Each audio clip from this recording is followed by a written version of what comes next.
Hey YouTube, I am back and I am going to tell you about a readathon I've decided to do. This is the first readathon I've ever done. Kind of reminds me a little bit of like school reading.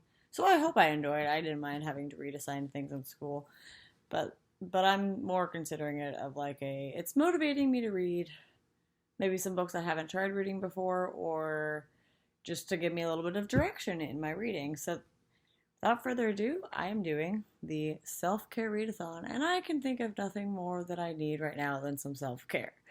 It's been a wild couple weeks, months, the whole first half of this year, so yeah, I'm excited to do it. It looks like there is 12 books to read, and it goes from June to August of 2020. I think I'm going to assume through the end of August, so it's like a summer self-care readathon. And there's a couple different like book categories. I'm gonna hope it didn't stop. Okay, cool. It's still recording. I had to zoom in on the screen. Uh, there's a couple different categories that you have to do. So the reading prompts are a breath of fresh air. Read a book with a theme of renewal, rejuvenation, or growth. I just read one, by the way. It's a self-help book. So I consider my reading of The Life-Changing Magic of Tidying Up, The Japanese Art of Decluttering and Organizing by Marie Kondo to be the Breath of Fresh Air book. And also, it looks like you're in the clouds on the cover, so I think it qualifies. I did really enjoy this book. I purposefully did not read, I skimmed, but like I didn't put a lot of time and effort into reading the section about books because I have a lot of them. They're just not in where I usually sit over there by my bookshelf, but I will say that like her philosophy is like keep something if it brings you joy, and like you should not own more than 30 volumes, 30 books. That's what like how she words it. She doesn't say you should not own more, but she's like there's no real point in owning more. For me, I'm like I don't technically like every single book I own does not bring me joy, but I always do have, no matter what like my experience with the book is, if I read it and like completed it, I have at least one positive, happy, joyful memory with the book. There's books that I've read that I've not liked, and those don't stay with me for very long. I go and sell them or donate them, and so every single book that I own presently, I have positive memories associated with it, and a good amount of them bring me joy. This is my roommate's dog. she's she's sleeping. She's embracing the self-care mood. Can y'all tell?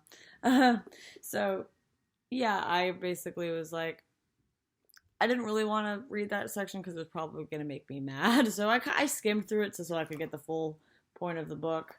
But I own too many things that I need to declutter, so this was my breath of fresh air book.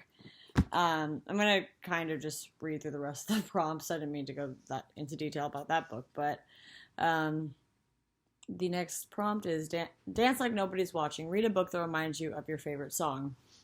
I need to first ponder what my favorite song is, but I'm thinking I'm going to use that excuse to reread East of Eden, which is I think my favorite book of all time. And the song that I'd associate that with is Tim Shell by Mumford & Sons, because thou mayest, or the word Tim Shell, is like a very overarching theme of that book, and I love it. And also the song is really beautiful, and Mumford & Sons is one of my favorite bands, so I might be reading that again for that.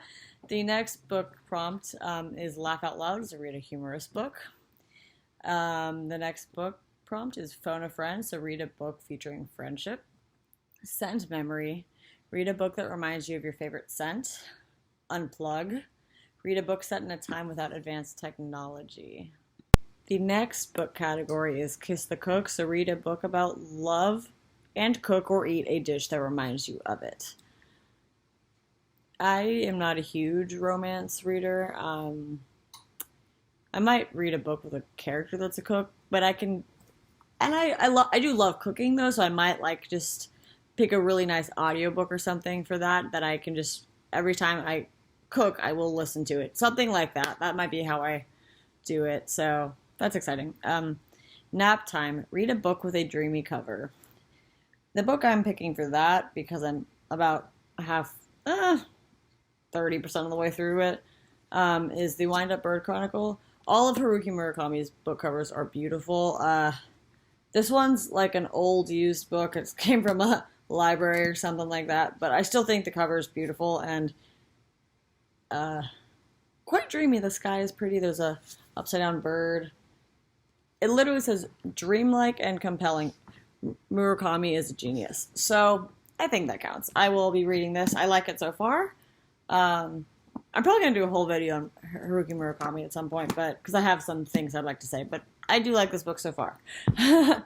Pamper me. Read a book that you are beyond excited to read. I will probably be picking one of my new Brandon Sanderson books that I received, or that came in the mail at this point for that. They're just way over there. So I'll probably read Elantris or Mistborn Secret History or Arcanum Unbounded for that. I've read every other Brandon Sanderson book in the Cosmere at this point, so besides those three, so I'm beyond excited to read them.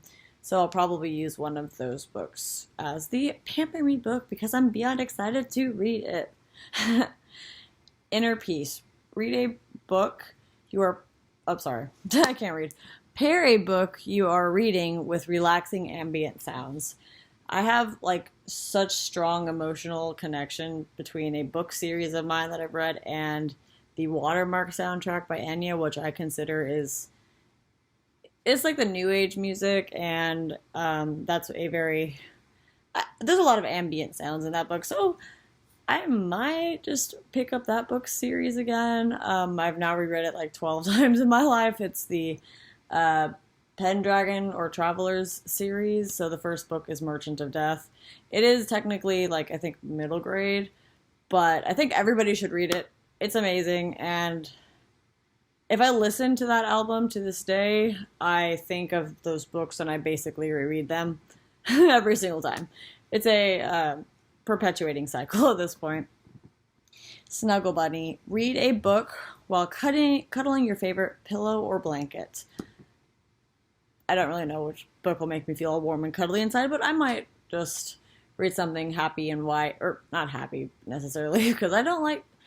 Happy books don't always spark my fancy, but I might try reading, cozying up with a nice classics book with some tea or coffee and a nice blanket and a comfy pillow. Sound like a great time for me. So I'll probably honestly see about live vlogging that one or something like that, or doing a live readathon. I don't know. The next book is Feed Your Mind. Read a nonfiction book to learn something new. So I read a lot of nonfiction books just in my general experience. I'm technically rereading Cult of the Dead Cow right now, which is about one of the original like super groups of hackers starting like in the 80s and forward. It's a great book. I'm listening to that on Audible, and I'm trying to pull it up so I can show you guys, but here, let me see. It is Cult of the Dead Cow. Very exciting, right? I also will be reading another cybersecurity related book in July and probably in August. So I will, and I also did, because I'm trying to educate myself more on issues that are going on today. And I do have my own experience with racism that I won't go into, but I feel like I have an interesting perspective as someone who is a white person. Because of where I grew up, I was a minority, and that was a whole experience that I think I understand more than some people do about the issues involved with Black Lives Matter and racism and white supremacy, because I've been on both sides of the spectrum. I do know I have privilege, but where I grew up and spent the first 18 years of my life, I did not, and it was just it was a very interesting experience. So I did order a book on Barnes and Nobles today it was one of, I forgot what it's called, and I will, while I pull it up, I'll keep talking to y'all. I did order a book because I do want to educate myself on the issues that the African American and Black people around the world are experiencing, because even the racism that I have experienced is not the same as what they have experienced, and I just am trying to make sure I'm an educated individual about their experience and their issue. And I bought the White Fragility, Why It's So Hard for White People to Talk About Racism. And it was on a bunch of the recommended book lists, and I like read what each of them were about on the anti-racism section on the Barnes Noble website, and this one I think will be very impactful to me, and um, I hope to like come out of it more aware of what they go through, so that way I can be a better ally to support the movement. So that was like 3 or 4 tech nonfiction books. I might even throw some astrophysics in there. I'll just like I like feeding my mind. It's part of the reason I enjoy reading, so I don't believe I'll have a problem with that section. And then the self-care-a-thon group read is the book Beach Read by Emily Henry, and I also ordered that from Barnes and Nobles today. So that is exciting, and I do think part of self-care is reading on a beach, so I have no idea what that book's about, but I'm excited to try it, and I'm really excited to do this readathon, and I hope to learn and to do self-care, and everything that you read has a partner. Like, you basically do something that matches the same emotion you would receive or experience from the book, like actually do a self-care object. So like, take a walk outside is the breath of fresh air, for example. Watch a comedic movie is the laugh out loud, or and unplug is like unplug from like technology for a day, things like that. So I'm excited to, and and the feed your mind, for example, I do that every day at my job. So yeah, I'm excited to do this, and I think it's going to be a good, fun readathon. Hope y'all are excited to tag along with me. I will probably be doing progress videos and stuff like that, and I'll link down below the self-care, because I think I don't honestly know if they're the same person or not. I am new to BookTube, but I am doing the one from Nikki Swift Reads, because I couldn't find like what all the topics were written down for the other self-care readathon that's going on. They might be the same person. I apologize if they are, and I don't give the correct amount of credit. So the resource I found to see what I'm reading is going to be linked down below. There is a Discord, an Instagram. There's some like nice little printables about the books and stuff. So I hope that you all have a good rest of your day and be as cozy as this little puppy.